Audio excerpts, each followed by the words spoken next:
मफ़ादन लए मुअक्क़िफ़ खां कॾहिं विख बि हटिया नाहियूं। मफ़ादन लए मुअक्क़िफ़ खां कॾहिं विख बि हटिया नाहियूं।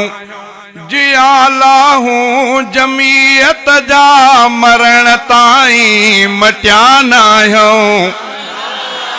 मफ़ादन लए मुअक्क़िफ़ खां कॾहिं विख बि हटिया नाहियूं। जियालाहूं जमीयत जा मरण ताईं मटिया नाहियूं। मफ़ादन लए मुअक्क़िफ़ खां असां नौकर मुहम्मद जा अबू बकर ऐं उमर जा भी, असां उस्मान जा आशिक ऐं हैदर जे फ़िक्र जा भी। मिलिया हूं मौत सां मुर्की, मिलिया हूं मौत सां मुर्की, जबर आॾो झुकिया नाहियूं। मिलिया हूं मौत सां मुर्की, जबर आॾो झुकिया नाहियूं। जियालाहूं जमीयत जा मरण ताईं मटिया नाहियूं। मफ़ादन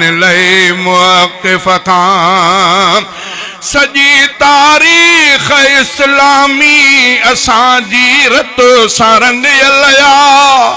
असांजे खून सां अॼु ताईं थियो आबाद मक़तल आ। शहादत जा हुशेदाई, शहादत जा हुशेदाई, जो बुज़दिल थी ॼमिया नाहियूं। शहादत जा हुशेदाई, जो बुज़दिल थी ॼमिया नाहियूं। जियालाहूं जमीयत जा मरण ताईं मटिया नाहियूं। मफ़ादन लए मुअक्क़िफ़ खां वञी पुछ शामिलीअ जो पट ऐं बालाकोट शाहिद आ। वञी पुछ शामिलीअ जो पट ऐं बालाकोट शाहिद आ। सदाकत लाई थी सिर घोर भी मुर्कियो मुवहिद आ। खिली लटकिया हूं फाहीअ ते जलाद ॾिसी ॾकिया नाहियूं। खिली लटकिया हूं फाहीअ ते जलाद ॾिसी ॾकिया नाहियूं। जियालाहूं जमीयत जा मरण ताईं मटिया नाहियूं। मफ़ादन लए मुअक्क़िफ़ खां नारे तकबीर।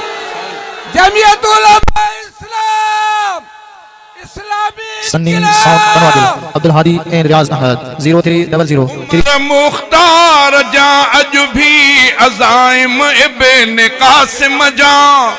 उमर मुख्तार जा अॼु भी अज़ाइम इब्न कासिम जा। रखूं था ग़ज़नवी असां निस्बतूं दिल जूं अयूबी असां। तॾहिं कंहिं मीर जाफ़र जा, तॾहिं कंहिं मीर जाफ़र जा टके जा थी विकिया नाहियूं। तॾहिं कंहिं मीर जाफ़र जा टके जा थी विकिया नाहियूं। जियालाहूं जमीयत जा मरण ताईं मटिया नाहियूं। मफ़ादन लए मुअक्क़िफ़ खां नारे तकबीर। जमीयत उलमा इस्लाम सन्नी साउंड बनवादिल अब्दुल हादी। मुसलमानो असांखे मस्जिद अक्सा पुकारे थी। मुसलमानो असांखे मस्जिद अक्सा पुकारे थी। असां लाइ उंदलस जी अॼु बि मस्जिद लुढ़कहारे थी। बिला शक बाबरी मस्जिद, बिला शक बाबरी मस्जिद जो बदलो भी भुलिया नाहियूं। बिला शक बाबरी मस्जिद जो बदलो भी भुलिया नाहियूं।